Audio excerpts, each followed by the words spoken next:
The visual is dark. The iconic slow-build brass fanfare of FPJ Productions begins. A silhouette of a man with a pompadour and a leather jacket appears against a sunset. He draws a .38 caliber revolver with fluid precision. Narrator, VO. In the Philippines, there are two types of law. One is written in books and debated in courts. The other is written in lead and delivered in a single chamber.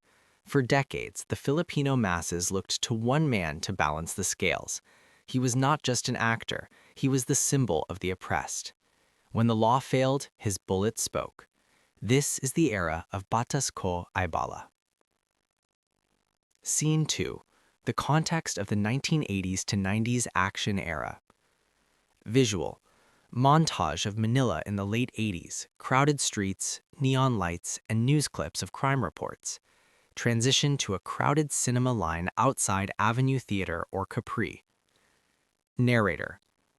To understand the power of a movie title like Batas Ko Ay Bala, My Law is a Bullet, we must look at the landscape of 1980s and 90s Philippine cinema.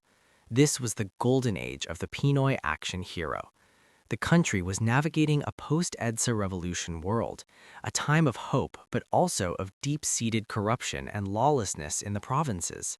People didn't just want heroes, they needed an avatar for their frustrations.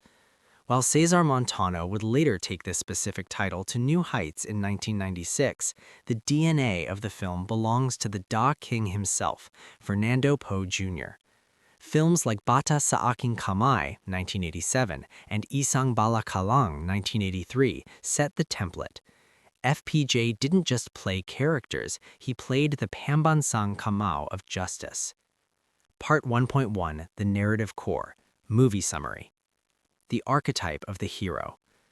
In the Batas-style films of FPJ, the story typically follows a man of few words, often a retired soldier, a provincial cop, or a peaceful farmer forced back into violence. The setup. The story usually begins in a state of false peace. Our protagonist, let's call him Guillermo or Berting, the name used in the 1996 iteration, or Berting, is trying to live a quiet life. He has a daughter he loves or a sweetheart he is about to marry. He is the moral compass of his small community. The conflict. The peace is shattered by a land grabber or a corrupt syndicate led by iconic villains, often played by the legendary Paquito Diaz or Max Alvarado. These villains represent the bad law, the law of the powerful. They abduct the hero's loved one or kill a defenseless elder. The turning point. The hero goes to the police, but the police are in the pocket of the villain. The hero goes to the courts, but the judge is a relative of the syndicate leader. It is here that the famous line is born, either through dialogue or action. Kung ang batas ay para lang sa mayaman, ang bala ko ang magiging batas para sa mahirap. If the law is only for the rich, my bullet will be the law for the poor. The final stand. The movie culminates in a one versus many showdown. FPJ, or the hero, usually enters the villain's lair, often a warehouse or a remote hacienda, alone. The choreography is not about flashy martial arts, it is about the stand. The hero takes hits, he bleeds, but he never falls until the last villain is accounted for. Part 1.1, Ratings and Critical Reception. The Masa rating. If you look at modern databases like IMDb or Rotten Tomatoes today, these classic action films often hold cult status ratings, usually averaging between 7.5 to 8.2/10 among local audiences. However, back in the 80s and 90s, the rating wasn't found on a website, it was found in the standing room only SRO signs at the theaters. Critics' view. Highbrow critics of the time often dismissed these films as formulaic or escapist. They criticized the invincible hero trope. The people's view. For the Filipino viewers, the rating was a 10 out of 10. The films provided catharsis. When the hero punched the villain, the theater erupted in cheers. It was a communal experience of seeing justice served. Technical merit. Critics did eventually appreciate the cinematography of these films. The use of anamorphic lenses to capture the dusty plains of central Luzon and the gritty, rain-slicked streets of Manila gave these films a Pinoy noir aesthetic. The sound design, the distinct echoed bang of a .45 caliber became a trademark of the genre. Part 1.3, Box Office Earnings, the King of the Till. While exact peso figures from 1989 or 1996 are often guarded by production houses like Viva Films or FPJ Productions, we can gauge their earnings through their historical impact. In the heart of Philippine action cinema, the law of the bullet isn't just a theme, it's a religion. While the specific title, Batas Ko Ay Bala, is most famously known as the 1996 Tour de Force starring Cesar Montano, directed by Augusto Salvador, it is undeniable that its soul belongs to the FPJ, Fernando Poe Jr. School of Filmmaking. In Part 2, we move beyond the plot and into the golden ledger, the awards, the massive box office earnings, and the critical ratings that cemented this style of film as the cornerstone of Filipino culture. Part 2, the golden ledger, awards, earnings, and eternal legacy. Scene 1, the court of public opinion. Visual, a montage of flashing cameras at an awards night, FAMAS or FAP, transition to a slow-motion shot of the hero walking away from an explosion, his face bruised but determined. Narrator, VO.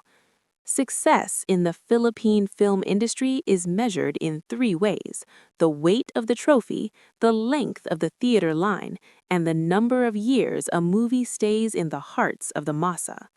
For Batas Ko Ay Bala and the FPJ-led Batas films, they didn't just win, they conquered. Part 2.1, Awards and Accolades, the Action Pedigree. Action movies are often seen as popcorn cinema, but in the Philippines, the craftsmanship behind the Batas genre earned serious critical respect. The FAMAS connection. The Filipino Academy of Movie Arts and Sciences is the local equivalent of the Oscars. The Batas-style films, whether starring FPJ or his successors like Cesar Montano, consistently appeared in the winner's circle. Best Actor nominations? These films were masterclasses in understated performance. FPJ, famously inducted into the FAMAS Hall of Fame, having won Best Actor 5 times, set a standard where a hero's silent stare was as powerful as a monologue. Technical excellence.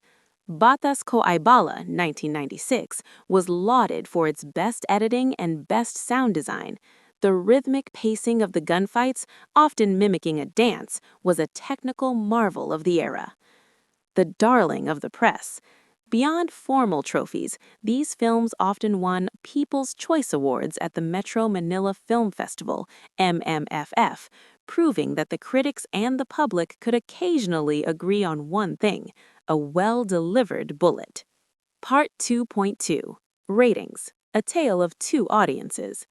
When we talk about ratings, we have to look at the divide between the highbrow critics and the street-level fans. 1. The critical cinema rating. Professional critics often gave these films a 3 out of 5 stars, noting that while the formula was predictable, the execution was flawless. They praised the cinematography, often using moody, high-contrast lighting to show the dark side of the city. 2. The popcornimeter, audience score.